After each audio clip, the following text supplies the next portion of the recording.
Hello sir. నమస్తే. Sir ఇప్పుడు ఏపీలో రాజకీయాలు ఎలా ఉన్నాయి? ఏపీలో ఎక్కువ శాతం జగన్ గారు రాదని అంటున్నారు. అది టీడీపీకి వస్తుంది అంటున్నారు. ఎందుకోసం సార్? జగన్ ఏం చేయలేదండి. ఏం చేసే పథకాలు ఇచ్చేది తప్ప ఏమీ లేదు.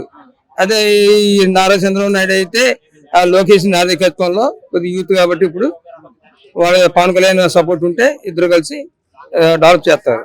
సార్ ఇప్పుడు పవన్ కళ్యాణ్ టాపిక్ వచ్చింది కాబట్టి చంద్రబాబు పవన్ కళ్యాణ్ కలిసి రావడం మీరు స్వాగతిస్తారు? ఇద్దరు కలిస్తే బాగుంటుందని అనిపిస్తుంది. అది ఏంటంటే ఇది క్రేజీ ఉంది ప్రజల్లో. చంద్రబాబు నాయుడు నారా కొద్ది తక్కువ ఉండడం వల్ల వెయిట్ రెండు కలుపుకుంటే డెవలప్మెంట్ వస్తుంది. ఆయన బుర్ర ఉపయోగించి చేసుకుంటే మంచి అవకాశం ఉంటుంది. అంటే ఇప్పుడు చంద్రబాబు గారిని కేసులు ఎక్కించారు, దానివల్ల ఎవరికి మైనస్ అవుతుంది? చంద్రబాబు గారికి లేకపోతే జగన్ గారికి? చంద్రబాబు గారికి ప్లస్ అవుతుంది. కేసులో ఏం లేదని తెలిసిన తర్వాత ఇంకా వాళ్ళు ఇల్లే దుష్ప్రచారం చేశారు. ఎలక్షన్ కోసం, ఎన్నికల కోసం, ఓట్ల కోసం అన్ని తెలిసిపోయింది క్లియర్ గా.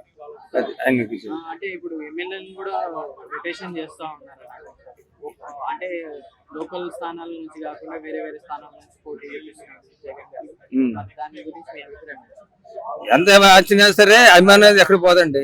వర్క్ చేసిన వాళ్ళకి ఇస్తారు. ఇదివరకు అన్ని హ్యాండ్లు ఆయన చేతిలో ఉంచుకున్నాడు సీఎం గారు జగన్ గారు. ఇప్పుడు ఈ ప్రజలకు ఇస్తుందో కొన్ని ఇస్తున్నారు. వీళ్ళు కూడా వృద్ధిలోకి వచ్చి అన్ని జాగ్రత్తగా చేసుకుంటారని అనుకుంటున్నాం. సంక్రాంతి నుంచి ఇప్పుడు తెలంగాణలో ఫ్రీ బస్సెస్ అన్నీ ఉన్నాయి. సంక్రాంతి నుంచి ఫ్రీ బస్సెస్ అని చెప్తున్నాడు. దానిపైన మీ అభిప్రాయం ఏంటి? ఫ్రీ బస్ ఇస్తే బాగానే ఉంటుందండి. అది లేడీస్ కి కాబట్టి, జెంట్స్ కి వసూలు చేస్తారు కాబట్టి పెద్ద ప్రాబ్లం ఉండదు. కలెక్షన్ డౌన్ క్రేజీ పెరుగుద్ది. గ్యాస్ కూడా తగ్గిస్తానంటున్నాడు. 500 రూపాయలకి ఇస్తానంటున్నాడు బండ ఇక్కడ రేవంత్ రెడ్డి గారు. అది కూడా మంచి ప్లస్ అవుతుంది కదండి.